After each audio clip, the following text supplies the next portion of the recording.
Всем привет, мои дорогие друзья. That's a little Russian for you. This is Metagear, and we are back on the channel today to watch the Sardegna Road Track C Manufacture Series Round 3. And we are in the Volkswagen starting from 5th place. Super happy with this qualifying result. And we have an exciting race coming for you today, so let's get started as we head down the straight towards turn 1. Always a bit tricky on the first lap to know where you're going to brake, especially if you haven't started from that particular position before. And so we managed to find our braking spot and get through there all nice and cleanly, no chaos whatsoever.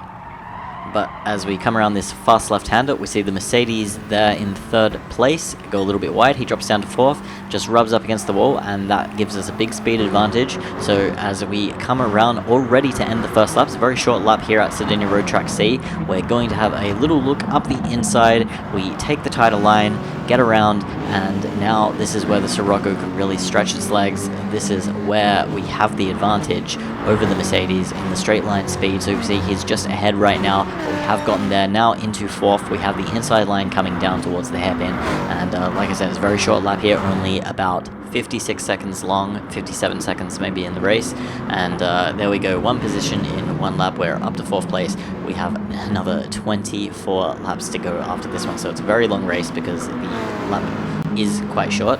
And so we're going to skip ahead to lap 3 now, and you can see that Twitchy has actually gotten up into 1st place, and so we have a new leader as the Renault falls down into 2nd.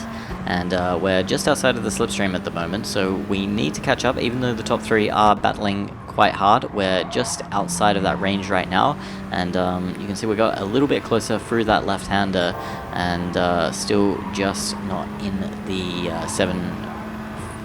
0.75 seconds that you need to be behind to get the slipstream. So if we can get into the slipstream, we'll be able to conserve tires that much more. And you can see we get very close there as we go around the final corner. So we're just going to speed it up now as we go down this straight.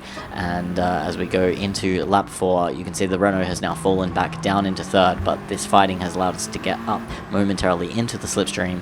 And we're now just going to try and hold it as we come up to this quick left-hander here. Now this left-hander, this is a very challenging corner to get right, because I don't want to push it too hard through here and really eat up the tires on this FF car, because if you're really pushing through there, you're just going to lose so much grip later in the race. So I have to take it easy, but unfortunately that means that we lose the slip momentarily.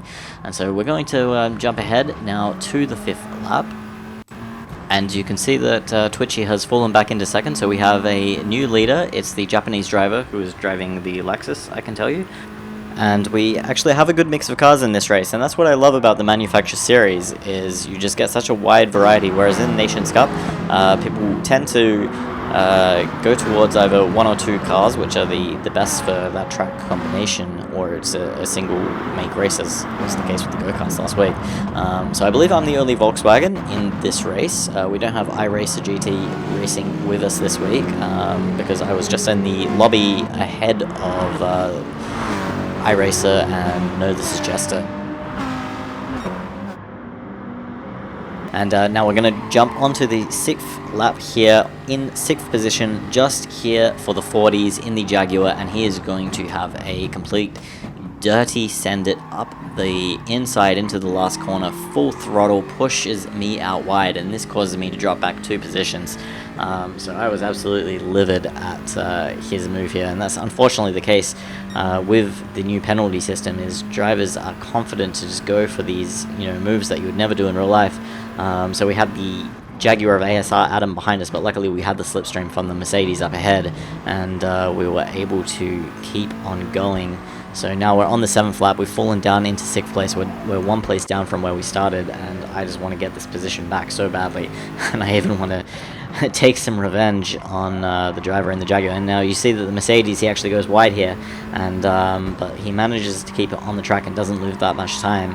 And we skip ahead now to the next lap, and you can see that the Japanese driver in 3rd place does not have the same luck. He goes wide and hits the barrier, spins out. So we have picked up a position. We're back up into 5th place, and we can now set about hopefully trying to make some progress and get back up into a podium position. And you can see that the Mercedes is slow into the final corner, so we go for the gap and take the inside line. We get around without making any contact. We don't run him out wide, so that's the difference between us and what the Jaguar did. We don't make any contact, and we're now going to go into his slipstream, pull out, and we have the speed advantage, as once again, like we did at the end of the first lap, we come down, take the inside line into the hairpin, and get the position, so we're up into 4th, and now directly behind, just here for the 40s in the Jaguar, and we can set about making our revenge.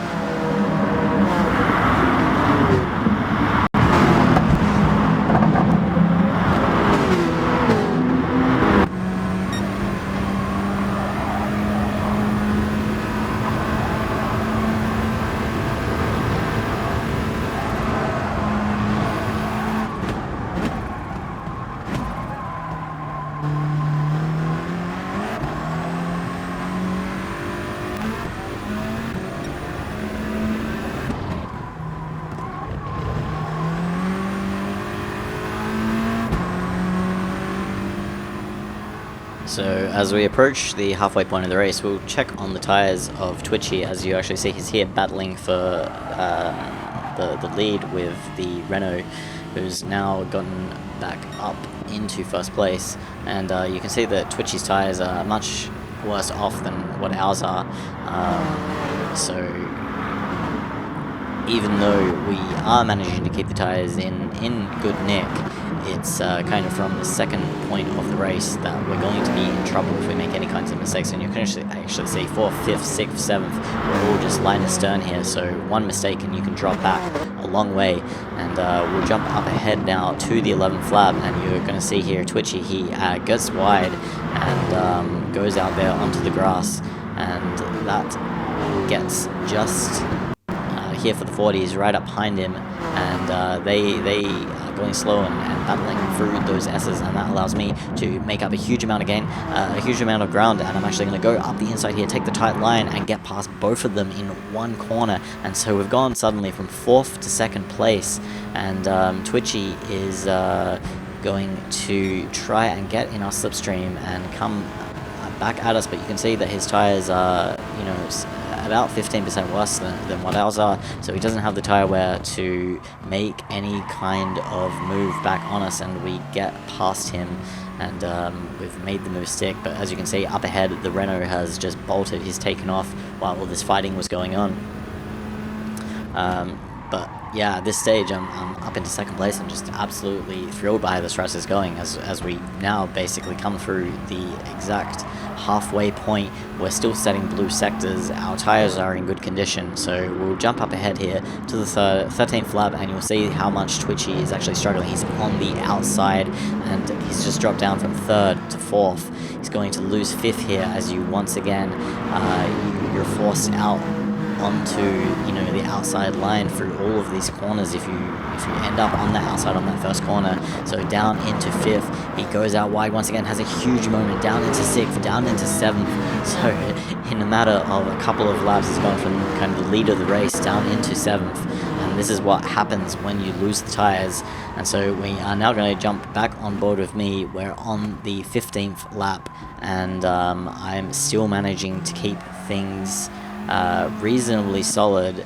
And if you kind of look back at Salamander, he's actually going to go into the pits. He was on the soft tires, so we now have a gap of about 2.5 seconds to 3rd place. If you look in my mirror, you know, I can't see anyone, and at this point I just have the hugest smile on my face. I'm thinking, wow, we're on for a really good result.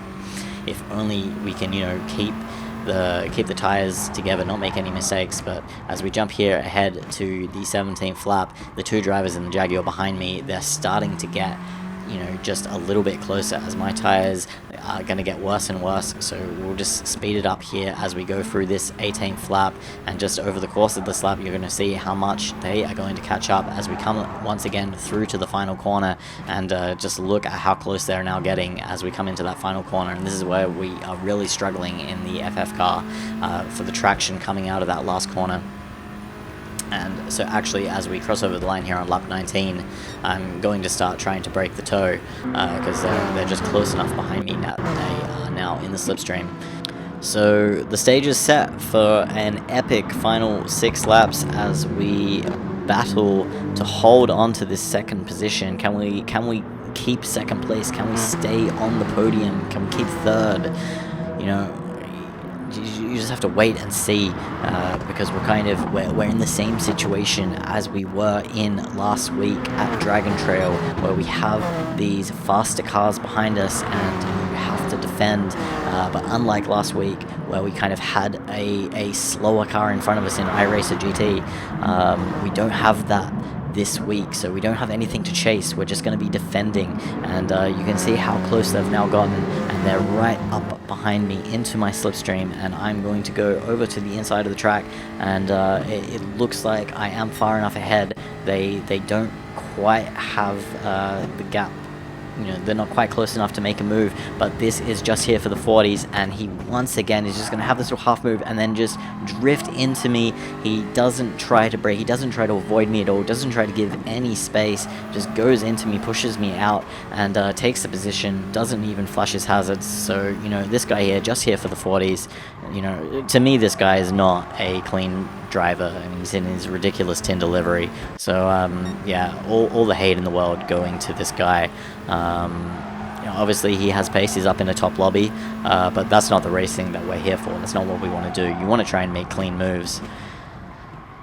So, you know, here I'm a little bit flustered, and I actually go a little bit wide there as we try and stay in the slipstream. We're in the slipstream, but we're not close enough to make any kind of move back on him, and even if I was, you know, I wouldn't have the brakes, I wouldn't have the traction to really make anything stick. So at the moment I'm just driving for third place, maybe hoping that he's going to make some kind of mistake as we speed it up here to the end of the 21st lap, and this is going to be the first real big mistake I have. You can see I go very, very wide, and yeah, so third place, ASR Adam, he takes third place from us, and we are going to be now in the slipstream. We're much closer than what we were, but he's going to take the inside line, and I can see that the NSX behind the Japanese driver, he is waiting there.